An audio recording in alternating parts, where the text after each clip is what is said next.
Hello, my name is Taya Graham, and welcome to the Police Accountability Report. As I always make clear, this show has a single purpose, holding the politically powerful institution of policing accountable. And to do so, we don't just focus on the bad behavior of individual cops. Instead, we examine the system that makes bad policing possible. And today, we will do so by showing you body camera footage that depicts the questionable actions of officers in a town already well known for bad policing. The video shows cops wrestling and hitting a young girl and tasering her father and attacking the family dog, all over a slap. But we will be examining why the Colorado town where this happened has allowed bad policing to flourish and what, if anything, is being done to rein it in. But before we get started, I want you watching to note that if you have evidence of police misconduct, please email it to us privately at par@therealnews.com, and please like, share, and comment on our videos. You know I read your comments and that I appreciate them. And of course, you can always reach out to me directly at Tayas Baltimore on Facebook or Twitter. And of course, if you can, please hit the Patreon donate link pinned in the comments below, because we do have some extras there for our PAR family. Okay. We've gotten all that out of the way. Now, if there is an aspect of American policing that sometimes stumps me, it's that even when authorities are well aware of problems within a specific department, the bad behavior often persists. Just based on my reporting around the country, I've often noticed that egregious examples of over-policing are met with deafening silence. But sometimes we encounter a case that gives us a sense of why policing can be so difficult to reform.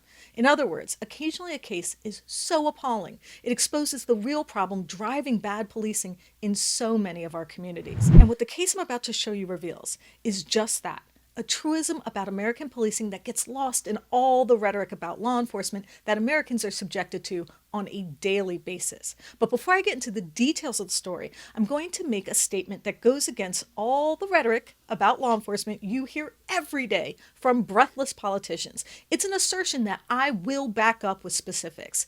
Here it is. The reason law enforcement is so hard to reform is because we have so much of it. The reason you can't change policing is because it's grown too big, and some officers have nothing better to do than wreak havoc in the name of preserving their own power. Case in point is the story I'm about to share with you now. It involves a father, his 14-year-old daughter, and a dog. It also includes 4 cops who handcuffed, tasered, and charged the family for a slap. That's right, 4 cops, all caught on video you are seeing now, exercising the powers of law enforcement for the betterment of the community because a child slapped a young man. I'm not even kidding. Now, the community where this occurred might be familiar to our viewers. In fact, the relatively small department in a city that touts itself as a Western paradise filled with hiking trails and parks has become somewhat of a national example of what's wrong with policing in general. And I'm talking about Loveland, Colorado. One of their former officers was recently sentenced to 5 years in prison for violently arresting 73-year-old Karen Garner. The Loveland grandmother had been accused of stealing roughly $14 worth of goods from a nearby Walmart. But that didn't stop Officer Austin Hops from taking her to the ground violently, dislocating her shoulder and fracturing her arm.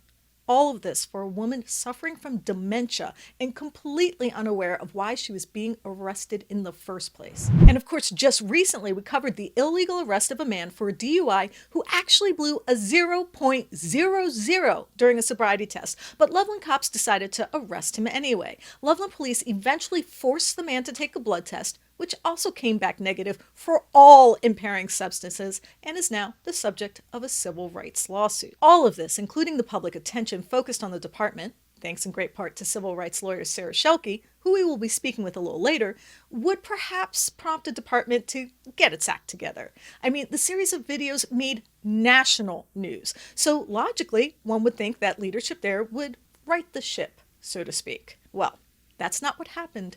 Not hardly.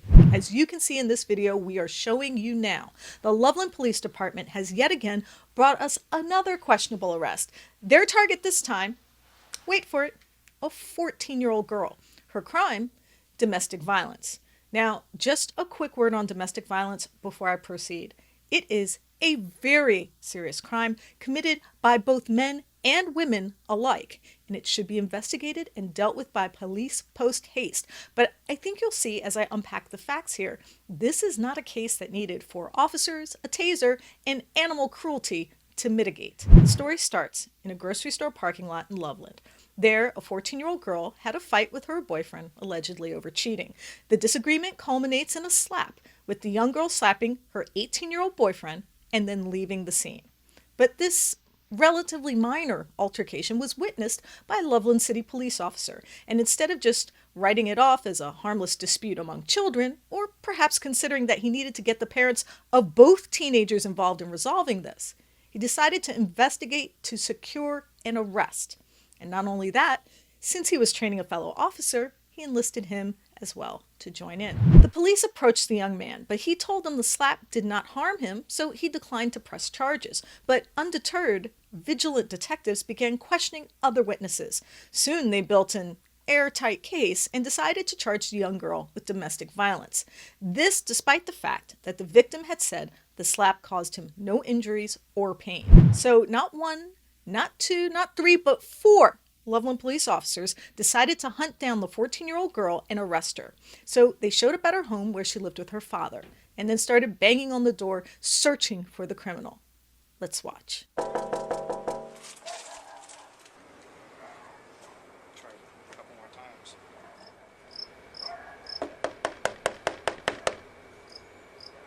Eventually, her father, who works as a butcher in a nearby grocery store, arrived home. There, his daughter asked him to fix her bike, which was broken, and as he was preparing to do so, he noticed multiple missed calls on his phone from the Loveland police. He called them, they showed up, and then this happened. Actually, you gonna tell me what happened between you guys tonight? I was asking him for my shit back because we got in a breakup because he likes to cheat on me for some months. So I wanted my unicorn back, my lanyard back, my elephant back, and my bike. Now, one important note as we continue to review the video, Loveland Police internal regulations state that unless a child poses an immediate violent threat, restraints should not be used. But that didn't stop these officers from putting her in cuffs. Take a look. Stop. No, this is my daughter. Put that down. This is my daughter. She's 14. You can't arrest a 14-year-old. No, you cannot.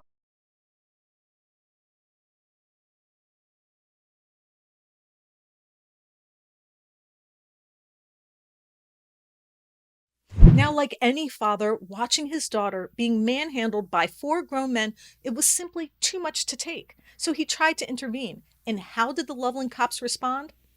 Watch. Stop. No, this is my daughter. Put that down. This is my daughter. She's I 14. You understand can't arrest a 14-year-old. No, you cannot. No, you can't.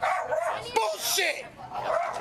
Let me get my dog. You are not gonna Let me walk get my over there. fucking dog. You are not going to walk over He's gonna start fighting everybody. Let me get my dog. Let me Get on the ground. fucking dog. Get on the ground. I'm not a rich shit. Fucking, I'm not. Get on the ground. Get on the ground. Get on the ground. Stay down. Don't move. You stay down. Don't move. If you get up, you are going to get tased again. Do you understand me? You stay down. Getting my dog. Roll over onto your stomach. I was getting. Put your hands behind your back. Put your hands behind your back. Do not I move. won't, sir. I won't. I won't move. Sky! Stop, baby! Sky! Can you put my dog away, please? We will take care of your dog. Put your. Please, I don't want you guys to shoot him or anything. We're not going to shoot your dog. Knock God it damn off. it. And not to be outdone or to let the beleaguered family off easy, police also attacked the family dog Skippy. I was trying to get my dog! You guys! You okay? She's 14 fucking years old! This is a joke! Yep. Hey, This is drop her joke, down. you Drop her guys. down and get on top of her. We cannot do this. God damn it! Stop. Choke my dog! I'm not choking. Yes, I'm a you are. canine officer, dude. God damn it! Jeez Louise. God damn it! Choking my dog! Can you get your feet out of the way? Fucking door! Can you get your feet out of the way? Good boys. Good boys. Good boys. Get back. My God! This is a fucking joke! No wonder why you guys get a bad rap. You fucking pushed me for no reason. Shut I had your no mouth. fucking weapons. You are under arrest. For what? Obstructing and resisting I arrest. obstruct nothing. I was trying to help you. Stop. Jesus fucking Christ. Stop. Get your Roll captain. on your side. Can you... Like I said, domestic violence is a terrible crime. But kids make mistakes. And this kid was taken to the ground brutally, bruised, abraded, and given a concussion. She had to witness her father being manhandled and tasered, and even her dog being choked and attacked. No kid deserves that. Now, like most police overreach, this might have remained pretty much secret, if not for the tireless work of civil rights attorney Sarah Shelkey, as I mentioned before, who I will be interviewing later. But first, I'm joined by my reporting partner, Stephen Janis, who's been reviewing the documents and reaching out to the department.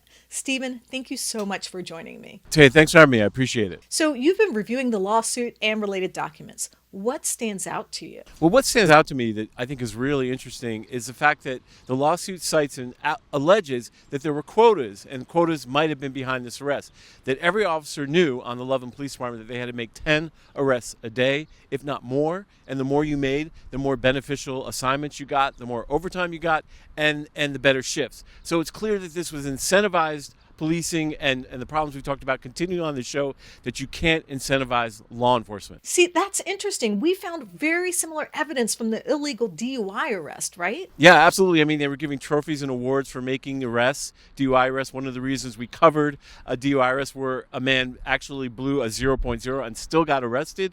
And you can see this throughout policing in this country. There are lots of grants that are totally tied to stats that prompt officers to make arrests that aren't necessary. And I think this is a classic case, and we've seen it within the same department. So it's really a problem. So what do these arrests tell you about what's actually going on with American policing? What's your takeaway? Well, I think it's a cautionary tale about this idea that we need more police, and more police means more safety. The thing is, if there's not a lot going on, which may be true in a city like Loveland, police are going to use their powers anyway. You can't give all these people power and badges and guns and handcuffs and expect them not to use them, even if there's nothing that needs to be addressed. And I think this case is a classic example of what happens when we over-empower police, when we create too much police capacity, and the law enforcement industrial complex becomes too big to do anything useful. They just make stuff up, and that's what this is about. And now I'm joined by a lawyer who's been at the forefront of holding the Loveland Police Department accountable, Sarah Shelkey. Sarah, thank you so much for joining me. Thanks for having me. So we have a young man, 18 years old, who ended his relationship or affiliation with this 14-year-old, and she slapped him. But he chose not to press charges. Do you have any idea why the police spent hours tracking this girl to arrest her? I can't speak for them. I have no idea. Some people would certainly, with the police department, I know, would contend that Colorado is a mandatory arrest domestic violence state. And so that for this reason, they felt that they had to arrest her. And, I would dispute some components of whether domestic violence even applied here, given the ages and given the lack of interest from the other individual involved. However, the bigger issue going on here is the method of the arrest. Let's even just assume that they had no choice. They couldn't, talk to a supervisor to get an override. They couldn't, get a judge. The method is the real problem. A lot of people assume that an arrest requires handcuffing, and it most certainly does not. And in the context of juveniles, of children, there is an abundance of law and policy, both at state and starting at the police department, going through state law into federal, with very special rules for how arrested juveniles are done, and very much directing that handcuffs really should only be used in the case of a violent felony. And so the issue is, and the theme really with Loveland, time and time again, just seems to be that whenever they, if you want to call it, get an inch, they go 10 miles. And so here's an occasion where, sure, you technically can make a domestic violence arrest. And so to them, that's, let's get all the officers, let's arrest this kid, let's show this field training officer we have with us how we do it. And that's very scary. That's extremely scary to watch, because If you want to begin from a place of that they had to make this arrest, which I don't agree that they did, but even if you want to begin there, then, I think none of us even have law enforcement training. And I think that all of us would think, all right, I'm going to say, listen, Dad, this is pretty awkward. We feel like we don't have a choice but to make this, arrest for a slap. But obviously she's a kid. Obviously this is the most minor offense humanly imaginable. We're going to just need to drive her to the station and back. Can you bring her out for that? And I think that literally every parent would be like, fine, great, especially if the alternative is handcuffing and violence. But Loveland never affords its citizens the opportunity or chance to make it through an encounter with them without being disrespected and hurt. That's what's really troubling. When the officers finally found the family, they did not inform her father that they were interviewing her because they wanted to arrest her. As a minor, shouldn't her father have been able to either guide his daughter while she was being interviewed, or ask for a lawyer, or maybe told his daughter not to answer questions? Was this a purposeful tactic to get the girl to incriminate herself? Absolutely was. And it was intimidating to the father too, as well. I mean, you can imagine that he's getting all these phone calls from them saying, we need to talk to her about this incident. We need to talk about this incident. And then there's multiple squad cars and police showing up, and all of them insisting, we're just here to talk to her about this incident at Safeway. I think that, I know if I were a parent and I didn't have the knowledge I have of police now, if I were, a more typical parent, I would think that maybe my child was a witness to something really important or urgent. And so I really wouldn't think twice about having them come out, and I wouldn't really have my guard up about maybe they have something, nefarious intended for my child. And so I think that was very duplicitous on the part of these police officers. And again, we permit some degree of manipulative lying behavior by police in the context of interviewing adults, especially in the context of when there's been very serious crimes.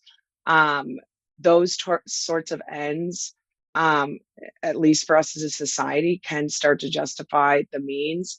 But when you have a child and you have literally the most marginal, if that, non-crime type of event, the idea that multiple officers would go and trick the parent to get the child into incriminating is, even more damning and disgusting, really, on the part of this police department, because this is not, they're not, cracking a case or, doing some hard-hitting investigation. If they're being forced to have to make this arrest, if that's the argument they want to make, then they should do it with respect to the family, and concern, and not these kinds of tactics, not these kinds of aggressive, manipulative, duplicative types of tactics. So the father was tasered by the officer, but I really can't understand why. I mean, he was unarmed and trying to control his dog, and it seemed that he was being compliant.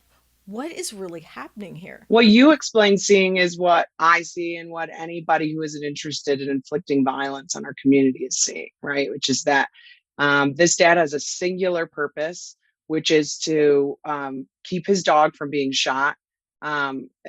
He's in the presence of a police department that he knows, he has personal knowledge, has shot other dogs in his neighborhood recently, and his daughter is being, starting to be manhandled and arrested. The dog is sensing, the intensity of this and beginning to bark and possibly do what we know dogs do, which could include nipping or biting. And so both to keep his dog safe and, the thought I have too, and I know from talking with him, this was a big thing as well, the real tangible fear of and wanting to avoid his daughter seeing his dog be shot, right? I mean, if you want to imagine real, like possibly the worst kind of trauma you could inflict on a child would be something like that. And so all he wants to do is remove his dog. Colorado Dog Protection Act actually requires officers to give owners the opportunity to remove their dogs before they do stuff like this. And instead of doing that, it's this whole It's the whole ambush event. And when he's so singularly focused on the dog, and then the officer whose body cam who does the tasing, that's Officer Sikla. It kind of Sikla perceives it as Loveland officers do, which is that the second, Mr. Sears doesn't capitulate and subjugate himself to the command. I think that he said, I need to get my dog, and Sikla said, no, you're not getting your dog. And the second that happened, that is in Loveland policing world, that's what they consider to be permission to use all the force that they have on them. The family seemed terrified by the brutal arrest. How are they doing, and how has this impacted them? They're never going to be the same again. And the the immediate aftermath was um, obviously a lot of physical pain for both of them. The daughter, she had difficulty even remembering what happened after being arrested, and believes that she probably sustained some form of concussion from her head being thrashing around in this the cement staircase area. For her, she had never had problems with panic attacks prior to this, and it became pretty regular. They don't get to feel safe in their own home in Loveland anymore, and no ability to trust police. And with respect to the dog, I think there's a particularly also really sad outcome in that his name is Skippy. Skippy was very friendly, and you can see at the beginning of this video that he's just friendly and sniffing the officers. But after this incident, he became so aggressive towards any stranger to come near the house that they actually had to rehome him with family out of state. They couldn't even keep their dog because Skippy was just never right again. I think, and it's funny.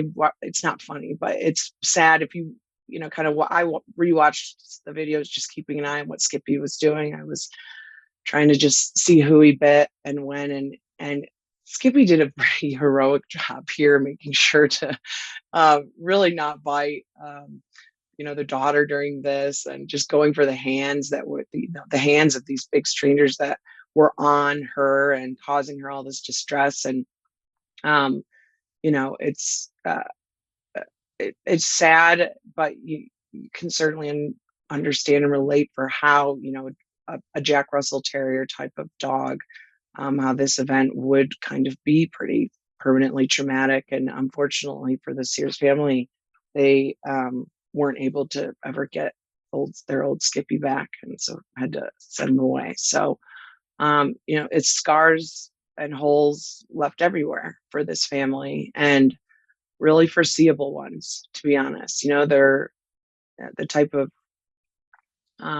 long-lasting injuries, both physical and emotional, that you would think, with being a civilized society, that there would be stopgaps to prevent that from happening so easily over something so stupid.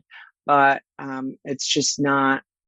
We're not living in that kind of a civilized society here in Loveland, unfortunately. What were the exact charges that were given, and is the prosecutor moving forward with these charges? All of the criminal charges were eventually dropped, but the Loveland Police Department filed on the daughter. They filed a domestic violence harassment charge, and they filed obstruction of a police officer charge, resisting arrest charge, and then against Dad they filed obstruction of and resisting charges. All of the typical cover up excessive force by police charges were filed on everybody.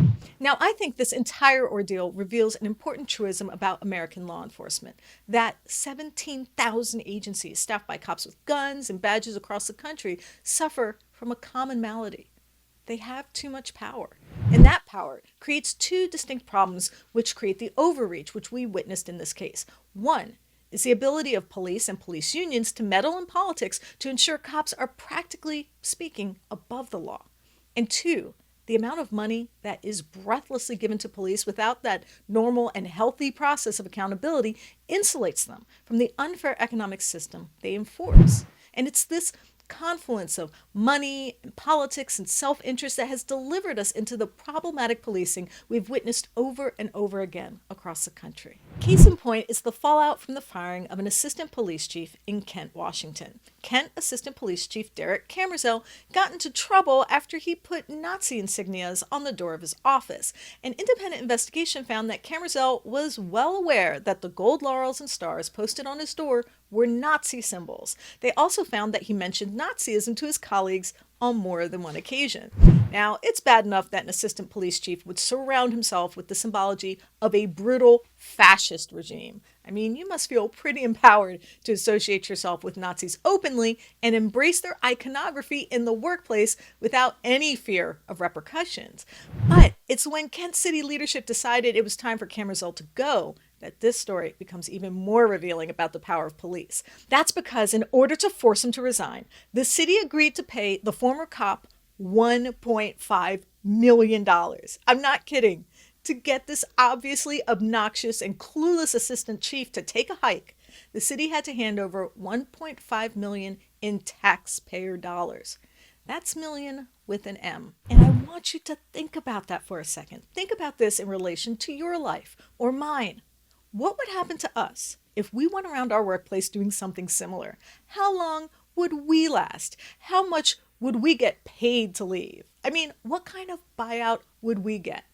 I can answer that. Bye, you're out. But not cops. No, they have entirely different standards. For a cop to quit, you better open the checkbook. To get a cop to resign, you have to pay him a hefty sum, courtesy of the working taxpayers. Meanwhile, all of us could be left with nothing. In fact, regular workers who are fired for cause are generally not even entitled to unemployment benefits. We would, put simply, be out on the street, not pocketing over $1 million for being an ass. The point is that this payout to the disgraced chief reveals the true extortionist nature of police power. That is, police have insulated themselves from economic accountability because they are part of the system that enforces its inequity. In other words, policing is just as much immersed in suppressing political efficacy and economic inequality as they are in fighting crime. So what do I mean? Well, consider this recent reporting from the New York Times. The piece examined roughly 433 mass shooter attacks in the U.S. since 2001. Reporters found that roughly 60% of the time, the attacker either ended it themselves or was subdued by a bystander before police arrived. In only 40% of the cases did police actually arrive before the shooting stopped. And in those cases, almost 25% were ended again by the shooter committing suicide. The reason I cite this story is simple. The underlying argument that we need more police, unlimited funding, and undying loyalty to the institution of law enforcement in general is made in the name of safety. That is, we have to provide policing with unlimited public resources if we want to save our civilization. Put simply, police are the thin blue line between us and chaos. It's a pretty disturbing argument. Exchange your safety and your rights to a group of armed government officials who also have the power to imprison you or take your life. And along with those powers, provide them with lifetime pensions, pricey benefits, and in the case of a former assistant police chief, huge payouts if they have to leave their job for bad behavior. Curiously, though, there is one group of people in the history of this country that might not have bought that argument, a specific set of uniquely American thinkers who would probably find the whole idea troublesome, if not downright crazy. That's because nowhere in the document that founded this country is the mention of policing. Nothing in the framework that provides for our civil liberties do the people who create it say, we better constitute a police force if we want to preserve the republic. In fact, I think it's safe to say that the Constitution itself was premised upon one essential idea: skepticism of concentrated power. I can only imagine what the people who created it would have at the thought of the political and social capital afforded police. And let me say this, I'm not necessarily any sort of originalist when it comes to the document itself. I perhaps would be what one would call a Ninth Amendment adherent. In other words, I think the open-ended clause left in by the founders that said any rights not mentioned in this draft can be added later was meant to remind us that this is an organic document. Thus, I think and believe we should be expanding our rights as much as possible, as long as we adhere to the basic principle of being wary and mindful of concentrating power anywhere for anyone. Which is why the constant drumbeat that supporting police is an all or nothing proposition astounds me. Why the ongoing arguments over defund versus fund or blue lives versus our lives and all the attendant nonsense just strikes me as missing the point altogether. I mean, even if we could give every last penny to the cops, how much difference would it make?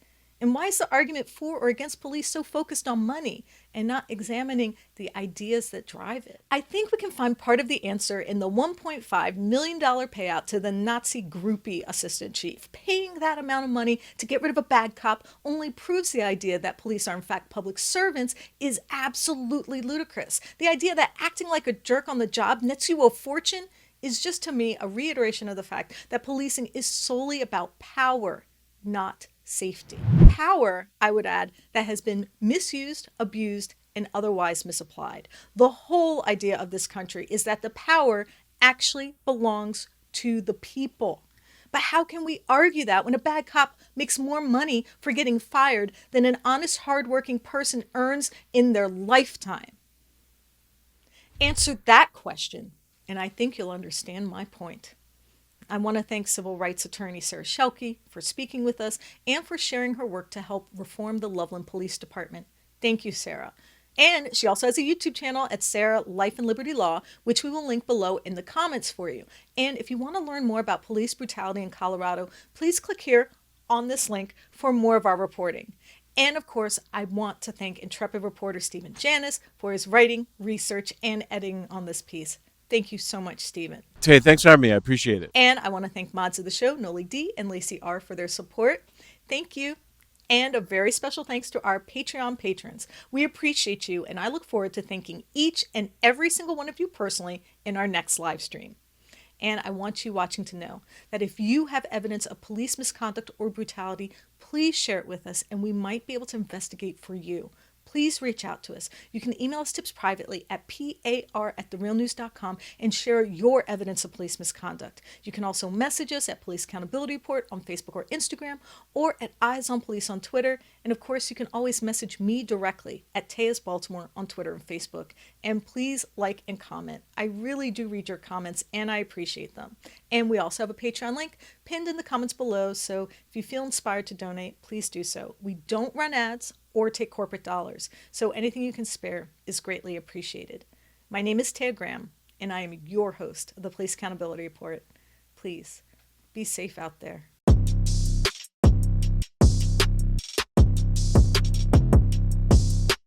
Like I said, domestic violence is a terrible crime, but kids make mistakes, and this kid was taken to the ground brutally, bruised, abraded, and given a concussion. She had to witness her father being manhandled and tasered, and even her dog being choked and attacked. No kid deserves that.